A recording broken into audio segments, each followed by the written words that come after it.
Bueno, bienvenido Aldo a esta sección de entrevistas. Muchas gracias, Eduardo. Hoy vamos a tocar el tema de una línea del consorcio que es los embalses subterráneos y también uno de sus productos que ha sido la telemetría, que según lo que me has contado ha estado siendo utilizada por bastantes organizaciones este último tiempo.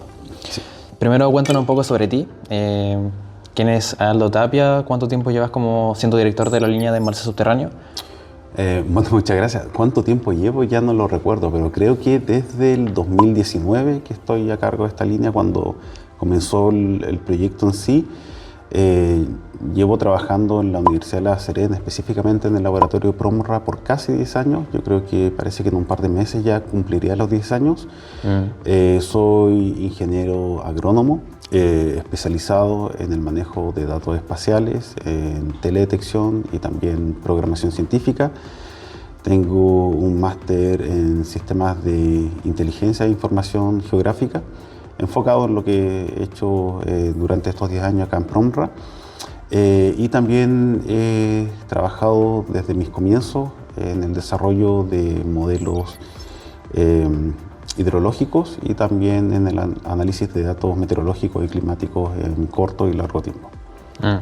Bueno, ahora coméntanos un poco cómo nace este proyecto de embalses subterráneos, por qué se decide investigar esta línea en particular, cuáles son los fines, los objetivos.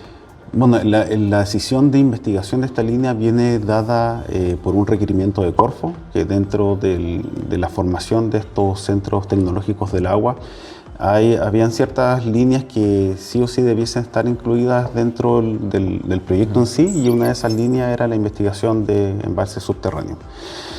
Con algunos antecedentes de que ya habían ideas o de que ya habían voces que querían investigar este tipo de obras. Ahora, el concepto de embalse subterráneo es un concepto relativamente antiguo que se ha ocupado en muchos países. Acá en Latinoamérica, Brasil lo hace, obviamente con otras condiciones y con otro tipo de obra. También hay hartas experiencias que se han realizado en África, que al final el concepto de embalse subterráneo lo que significa es poder acumular el agua de cualquier fuente, pero nosotros nos hemos enfocado en precipitación. En el subsuelo. Como el nombre lo indica, es un embalse, pero en este caso, en vez de tener el agua expuesta a la radiación solar, el agua queda embalsada bajo el suelo.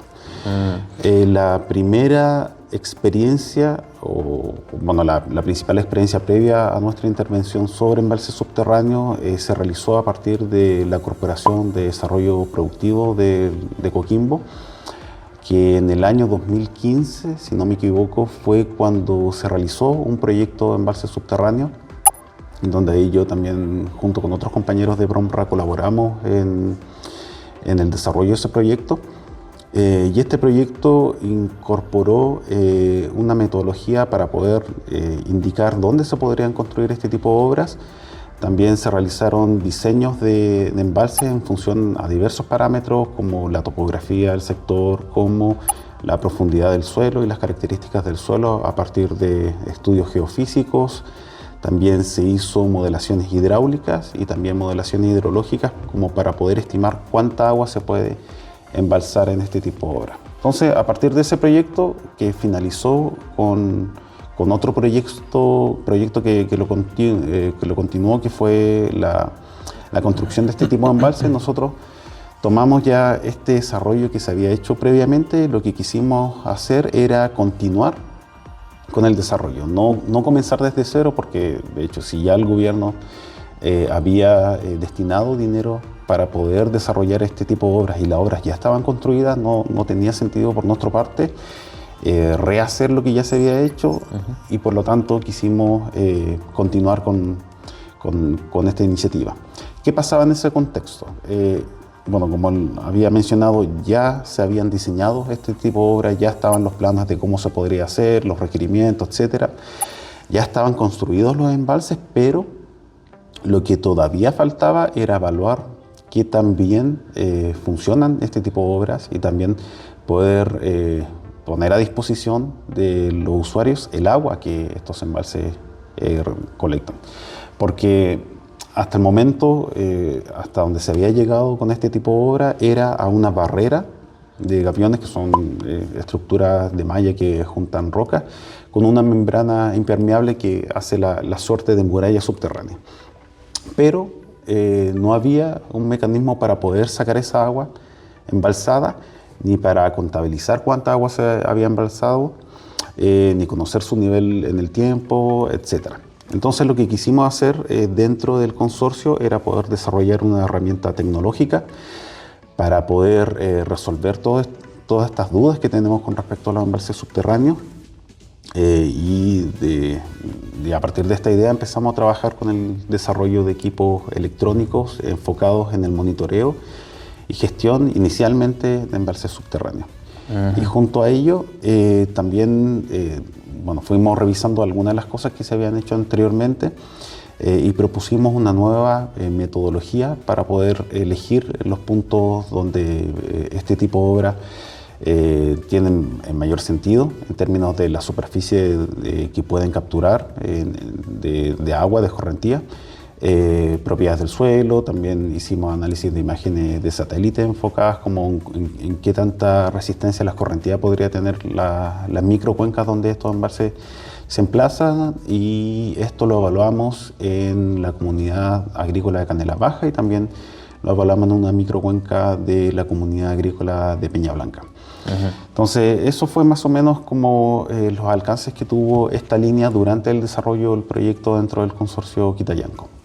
Esto como hasta la actualidad. Claro, hasta la actualidad, se desarrollaron los sistemas para monitorear y gestionar los embalses subterráneos. Lo que aún está en stand-by es poder hacerlo propiamente tal, porque, es de conocimiento público que hemos tenido muy escasas precipitaciones durante los últimos años. El año pasado casi no precipitó acá en la región de Coquimbo, específicamente en la cuenca de Limarí, donde estaba emplazada una de estas obras que intervenimos. Y de momento no tenemos la evaluación con datos reales de cuánta agua puede embalsar el embalse, porque simplemente por efectos de la meteorología no se ha embalsado. Entonces estamos esperando que podamos tener un evento mediano y de consideración para que el embalse pueda acumular agua, y en base a ello, con lo que ya tenemos desarrollado, poder evaluar esto que nos falta, que es la evaluación directamente in situ. Debido a que ya tenemos evaluaciones de laboratorio de estos sistemas, hicimos algunas especies de maquetas cómo funcionaría un embalse subterráneo, funcionó. Pero claro, nos queda directamente evaluarlo en el embalse. ¿Cuánta cantidad de precipitación haría falta para poder comprobar y tener resultados positivos de este embalse subterráneo que ha desarrollado? Bueno, en la zona debiese haber una precipitación de al menos 40 o 50 milímetros para que se pueda generar una escorrentía significativa y que esto pueda generar agua que se pueda almacenar dentro de este embalse. Ahora, dentro de las precauciones que tomamos fue colocar una estación meteorológica muy pequeña, principalmente para medir pluviometría, temperatura y humedad relativa, para poder ir monitoreando si es que ocurre un evento de precipitación, saber cuánto fue lo precipitado en esa zona, y en base a eso ir realizando las relaciones entre volúmenes de precipitación y cantidad de agua embalsada. Y cuéntame, ¿qué sería lo que ocurriría si tienen resultados positivos? ¿Cuál es el siguiente paso después en el proyecto? El siguiente paso en el proyecto es tratar de replicar la misma iniciativa en otras zonas. De hecho, ya actualmente son 2 zonas que poseen este tipo de obras. Han existido ideas de poder replicarlas tanto en la cuenca de Limarí como en la cuenca de Choapa. Pero primero tenemos que evaluar qué tan efectivas y qué tan eficientes son antes de poder escalar este producto. Por lo tanto, todavía nos queda una fase de evaluación para ver si es que es una alternativa real, si es que es una alternativa que puede solucionar problemas de abastecimiento hídrico en algunas zonas, porque... Claro, sí. ahí quería preguntar eso también, ¿cómo se benefician las comunidades con todo esto? ¿Cuán medible es el beneficio que pueden tener las personas? Bueno, las personas pueden ocupar los embalses subterráneos como una fuente secundaria de agua, pero también con una capacidad limitada. No es que sea una fuente de agua ilimitada o una fuente de agua de grandes dimensiones como podría ser un gran acuífero en una zona. No, es algo mucho más limitado, mucho más pequeño, pero está pensado en ser una fuente de agua cuando las otras fuentes ya se agotan. Es decir, es un colchón de agua que es como si tuviésemos el dinero guardado bajo el colchón y recién sacar esa agua cuando ya las otras fuentes se ven limitadas. Y además, como este tipo de obras está enfocado en el emplazamiento en quebradas, específicamente en zonas de origen de escorrentía, la verdad es que donde se acumula esta agua es lugares muy lejanos a ríos, a esteros, a canales. Por lo tanto, para aquellas personas que se encuentran en estas zonas remotas, sí podría ser una fuente de agua interesante, pensando en requerimientos básicos no sé, por el agua que podrían ocupar en las tazas del baño, etc. Y también el desarrollo de agricultura familiar campesina a pequeña escala dentro de ambientes modificados. Ese es más o menos como el uso que nosotros podríamos darle en términos de sacar el agua directamente del embalse. Hay otros beneficios para la comunidad que son muy importantes, que son beneficios secundarios, que es el ralentizar el movimiento del agua durante el evento de precipitación, lo que facilita a que se recarguen también los acuíferos que están aguas abajo del embalse. Porque si bien el nombre se denomina embalse subterráneo, no está sellado completamente desde la muralla. ¿Cuán profundos son? Dependiendo del tipo de suelo, puede ser 3 o 4 metros de profundidad. Y dentro de estos 3 o 4 metros de profundidad no está todo completamente sellado. Hay un espacio que se deja abierto para no entorpecer el movimiento de agua entre la zona sobre y bajo el embalse. Por lo tanto, una vez se empieza a cargar el embalse, hay un límite, y sobre ese límite el agua empieza a moverse hacia la parte de abajo, dentro del suelo. Por lo tanto, el embalse subterráneo cumple 2 roles: no solamente almacenar agua, sino también ser una barrera a la escorrentía y también, en consecuencia, manejar el traslado de sedimentos que quedarían acumulados dentro del embalse. Y el agua que se acumula dentro del embalse también se empieza a entregar lentamente hacia las zonas bajas. Por lo tanto, es una muy buena alternativa para poder recargar también las zonas bajas en términos del agua subterránea. Porque uno de los problemas que ocurre cuando se generan precipitaciones de alta consideración es que el agua escurre rápidamente, arrastra muchos sedimentos. En algunos casos, como lo hemos visto anteriormente, puede generar daños por el mismo arrastre de sedimentos o de partículas de gran tamaño, y el embalse, al ser una barrera, frena todo eso. Por lo tanto, estamos cuidando también ¿cómo se llama? El suelo. Estamos preservando el suelo, ese es el concepto técnico. Y ya una vez que juntamos el agua, la empezamos a entregar lentamente agua abajo de forma subterránea. Por lo tanto, en ese sentido, sí, el embalse es una muy buena solución para preservar los suelos y también para ralentizar el movimiento del agua. Y otra cosa que me interesa preguntar es: ¿qué condiciones tiene que tener un territorio para que se considere la posibilidad de instalar como un embalse subterráneo? ¿Y por qué se consideró a Canela Baja y Peña Blanca como lugares óptimos para hacerlo en primer lugar? Ya, perfecto. Es muy buena pregunta, porque son varios los criterios técnicos que hemos establecido para poder evaluar la construcción de un embalse subterráneo. De hecho, algo que es muy básico y que muchas veces no se considera es el acceso a esos puntos. Es decir, claro, pueden existir lugares muy propicios que tengan todas las características técnicas óptimas, pero si es que no eres capaz de poder llegar con una maquinaria a ese punto para poder intervenir la zona, la verdad es que no es factible. Por lo tanto, uno de los criterios es la cercanía a caminos y accesos. Entonces, por un lado tenemos la factibilidad en la construcción, y por otro lado tenemos criterios técnicos como la superficie de acumulación de la microcuenca.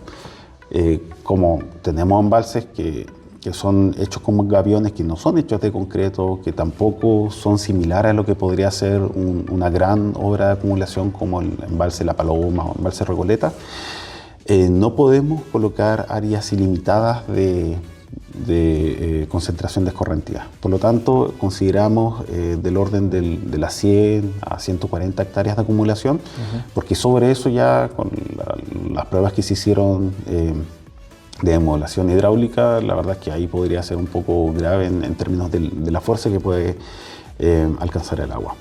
Otro de los criterios técnicos es también la pendiente, porque zonas con alta pendiente tienden a generar una mayor escorrentía y una mayor velocidad del agua dentro de la misma escorrentía, lo cual también es perjudicial para este tipo de obras.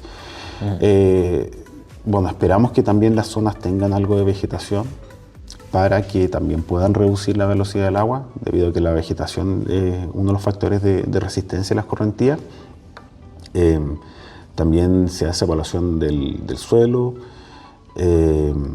evaluación de la precipitación a través de análisis geoespaciales, y yo creo que eso, deben por ahí haber otros factores a considerar, pero esos son los principales. Es decir, tienes que tener una zona que sea lo relativamente no planas, sino que no tan con pendientes tan elevadas.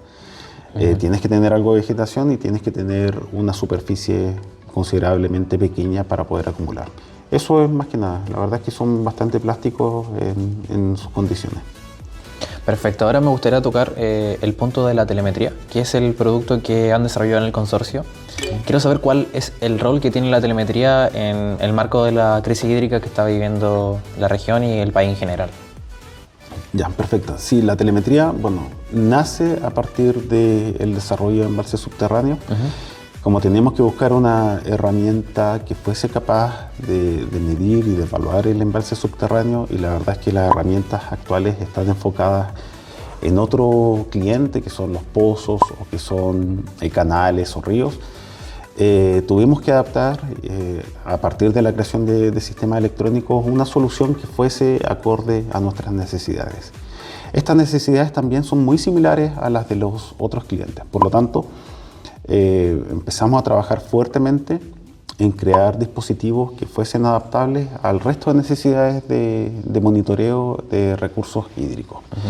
Esto es bastante importante porque la verdad es que si no conoces la cantidad de agua al que debes gestionar, puedes estar cometiendo errores en términos de gestión a mediano plazo.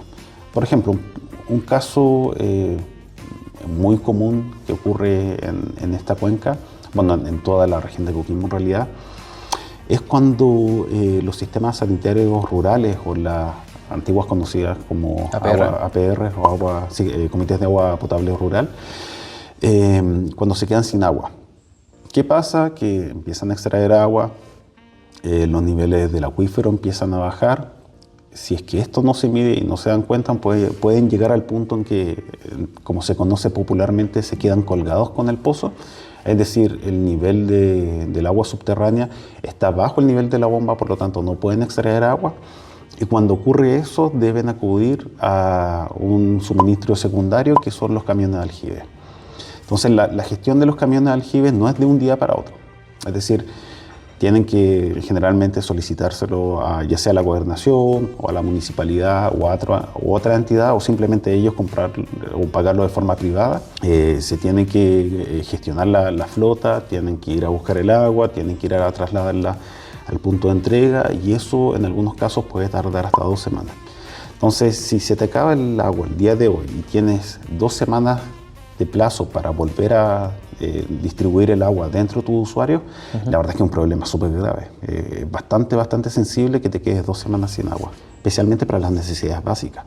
Y estamos hablando de zonas rurales, donde el acceso a otras fuentes secundarias de agua es complejo. Tendrías que moverte a una distancia bastante considerable para buscar otro acceso a agua.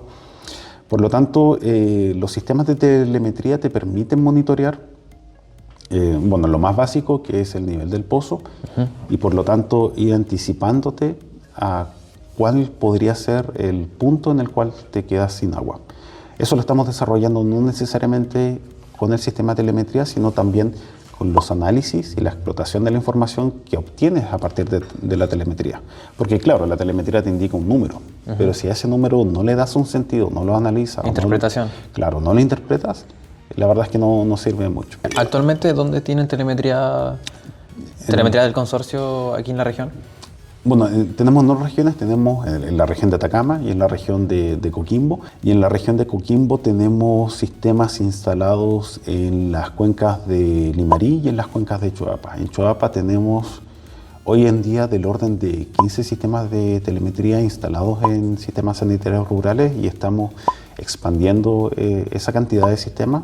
Vamos a llegar a un número bastante considerable, cerca de 80 sistemas instalados para monitorear no solamente el nivel de pozos dentro de estos sistemas, sino que también la extracción de agua desde los pozos, el agua que se almacena en los principales estanques de almacenamiento de cada uno de estos sistemas sanitarios rurales, porque en algunos casos los comités tienen varios estanques para almacenar agua y la van utilizando en función a la distribución de la población.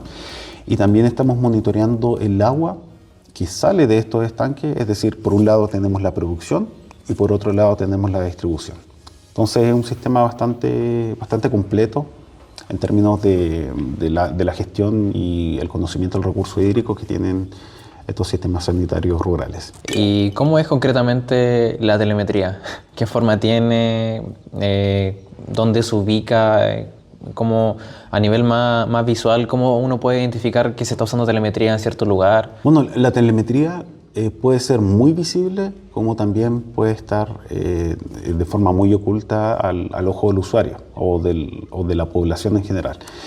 Nosotros en gran parte de los sistemas, yo creo que claro, la mayoría, si no casi todos los sistemas que hemos instalado están con paneles fotovoltaicos para tener una fuente de energía distinta a la fuente de energía dentro de las casetas de los servicios sanitarios rurales, porque nos hemos encontrado que en algunos casos falla la energía, la bomba deja de funcionar, se deja de distribuir el agua, pero nosotros queremos seguir obteniendo datos porque nos interesa saber qué pasa cuando ocurre ese tipo de evento. Entonces, en casi todos los casos hemos puesto paneles solares, por lo tanto, visiblemente uno ve el panel solar.